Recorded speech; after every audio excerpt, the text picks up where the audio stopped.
राजा को अपनी रानी पर कभी शक नहीं था, लेकिन एक रात उसने जो देखा उसने उसके पैरों तले जमीन खिसका दी।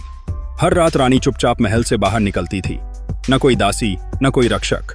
शुरू में राजा ने सोचा कि शायद वह केवल एकांत चाहती है, लेकिन जब यह रोज का नियम बन गया तो राजा को चिंता होने लगी। एक रात राजा ने निश्चय किया कि वह स्वयं रानी का पीछा करेगा।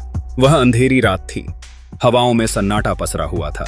राजा बिना किसी को बताए रानी के पीछे चल पड़ा। रानी जंगल की ओर बढ़ रही थी। उसके हाथ में एक पुरानी लाल रंग की पुस्तक थी। वह एक सुनसान जगह पर रुकी, जमीन पर अजीब आकृतियां बनाई और धीमी आवाज में मंत्र पढ़ने लगी। अचानक चारों ओर मोमबत्तियां जल उठीं। राजा की सांसें थम गईं। क्या रानी तंत्र विद्या कर रही थी? पति पत्नी की ये कहानी सुनकर रो पड़ेंगे। एक अमीर आदमी की शादी एक गरीब लेकिन बेहद खूबसूरत लड़की से हुई।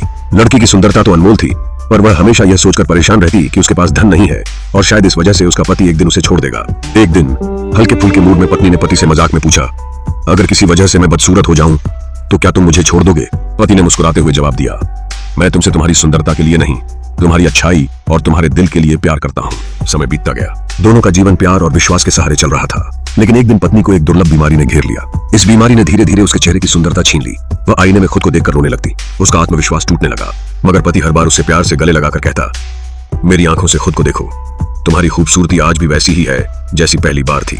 कई साल बीत गए। बीमारी ने पत्नी को कमजोर कर दिया और एक दिन वह इस दुनिया को अलविदा कह गई। पत्नी के निधन के बाद पति ने अपनी आंखें डैड कर दी।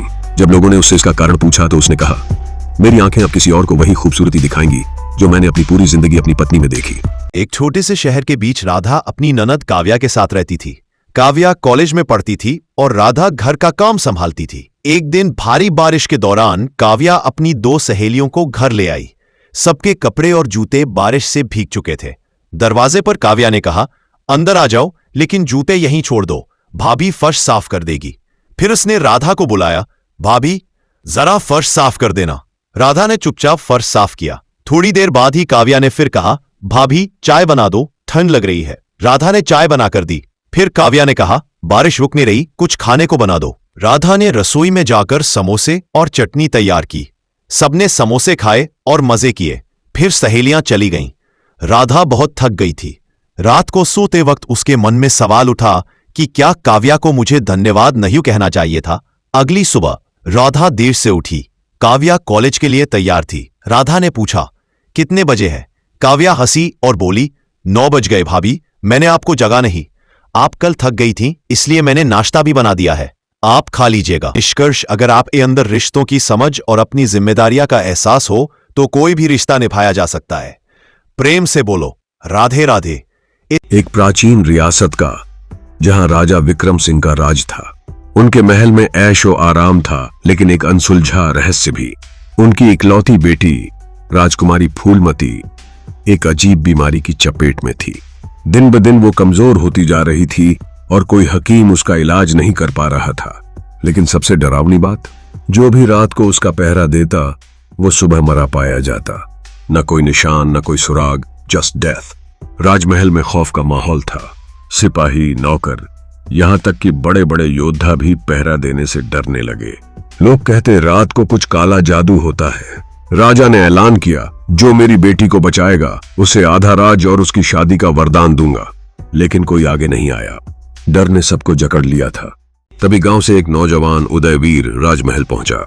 वो न डरपोक था न लालची, लेकिन उसका दिल शेर जैसा था। उसने सुना कि राजकुमारी खतरे में है और वो चुप नहीं रह सका।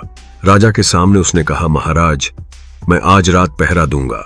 राजा ने उसे चेताया, बेटा, मौत तेरा इंतजार कर रही है।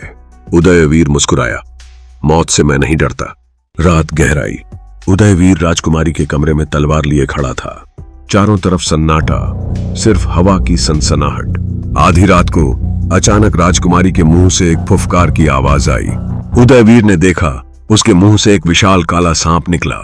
सांप की आंखें लाल और वो सीधा उदयवीर की तरफ बढ़ा। लेकिन उदयवीर होशियार था। उसने देखा कि सांप हर रात पहरेदार को डसता था और सोए हुए लोग इसका शिकार बनते थे। सच ये था कि एक पुराने दुश्मन जादूगर ने राजकुमारी पर श्राप डाला था। सांप उसका जादू था जो रात को निकलता और पहरेदारों को मारकर राजकुमारी के पेट में वापस चला जाता। इसीलिए वो बीमार थी। सांप उसकी जान खा रहा था। उदयवीर ने सोचा, आज इसका अंत होगा। जैसे ही सांप राजकुमारी के मुंह से निकला, उदयवीर ने अपनी तलवार तेजी से चलाई। छ्विंग! सांप 2 टुकड़ों में बंट गया। उसकी फुफकार गूंजी और वो धूल में मिल गया। कमरे में एक चमक हुई और राजकुमारी की आंखें खुली। वो पहली बार स्वस्थ दिख रही थी। सुबह हुई। राजा ने देखा कि उनकी बेटी ठीक है और उदयवीर ने सांप का अंत किया। खुशी से राजा की आंखों में आंसू आ गए। उन्होंने उदयवीर को गले लगाया और कहा, तूने मेरी बेटी को बचाया। मेरा आधा राज और अनन्या को तूने जीता। उदयवीर और अनन्या की शादी धूमधाम से हुई। गांव में उत्सव मना और उदयवीर की बहादुरी की कहानी हर जुबान पर थी।